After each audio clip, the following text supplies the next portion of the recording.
সাহসী বীর সেনানায়ক, 1971 সালে দেশ পত্রিকার স্বাধীনতার জন্য যিনি মহানতার ঘোষক হিসাবে সারা জাতির কাছে আমাদের ইতিহাসে একটি গৌরব উজ্জ্বল অধ্যায় যিনি রচনা করেছেন, তার প্রতিষ্ঠিত দল বাংলাদেশ জাতীয়তাবাদী দল। এই দল অনেক অর্জনের মধ্যে দিয়ে বাংলাদেশে তার রাজনৈতিক বিচরণ অব্যাহত রেখেছে এবং এই বিচরণ ছিল গৌরবে, এই বিচরণ ছিল সাহসে, এই বিচরণ ছিল অসংখ্য অর্জনের এক ভূষিত পংক্তিমালা দিয়ে তৈরি।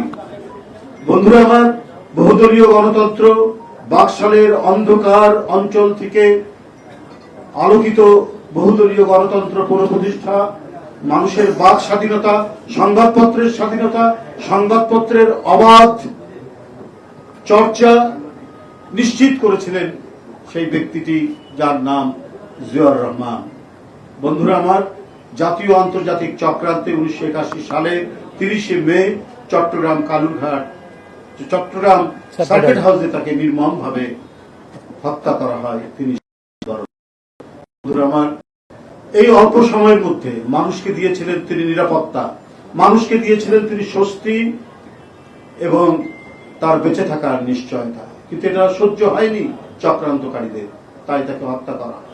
এরপরে তার সুযোগ্যা সহধর্মিনী দেশনেত্রী বেগম খালেদা জিয়া তার প্রদর্শিত পথ এবং তার যে রেখে যাওয়া পতাকা, সেই পতাকা হাতে ধারণ করে তিনি সেই বহুদলীয় গণতন্ত্রকে আবার হোসেন মোহাম্মদ এরশাদের সেই গণতন্ত্র হত্যার প্রচেষ্টার মধ্যে নতুন করে পুনরুজ্জীবিত করেছিলেন। 9 বছরের এক অসীম সাহসী সংগ্রামের মধ্যে দিয়ে তিনি আবার গণতন্ত্র প্রতিষ্ঠা করেছেন। বন্ধুরা আমার, এই পথ বেয়েই দেশ এগিয়ে যাচ্ছিল, কিন্তু আমরা বলেছি বারবার, সাম্রাজ্য আধিপত্যবাদী শকুনিরা খুবলে খুবলে খাওয়ার চেষ্টা করেছে এই দেশের মানচিত্রকে, এই দেশকে।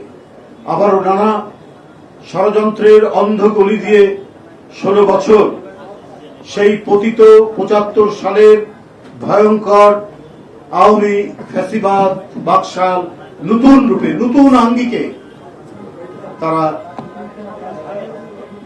প্রতিষ্ঠান হয় বাংলাদেশের রাষ্ট্র ক্ষমতায়, এবং তারপরে চলেছে এই দেশ এক দুর্বিষহ দুঃশাসন, গুপ্ত হত্যা, বিরোধী রাজনীতিকে চিরতরে ধ্বংস করা, সংবাদপত্রকে চিরতরে পদদলিত করা এবং মুক্ত পথ এবং মতের রাজনীতিকে নিঃশেষ করার প্রচেষ্টা চালিয়েছে।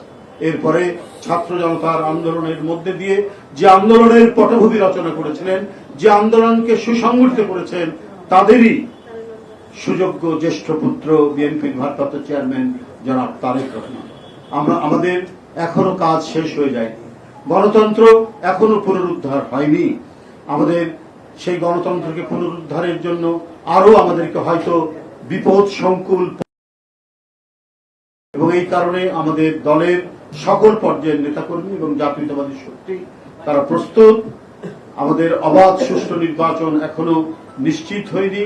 নানা ধরনের আমরা চক্রান্তের কথা শুনি, নানা ধরনের মাস্টার প্ল্যান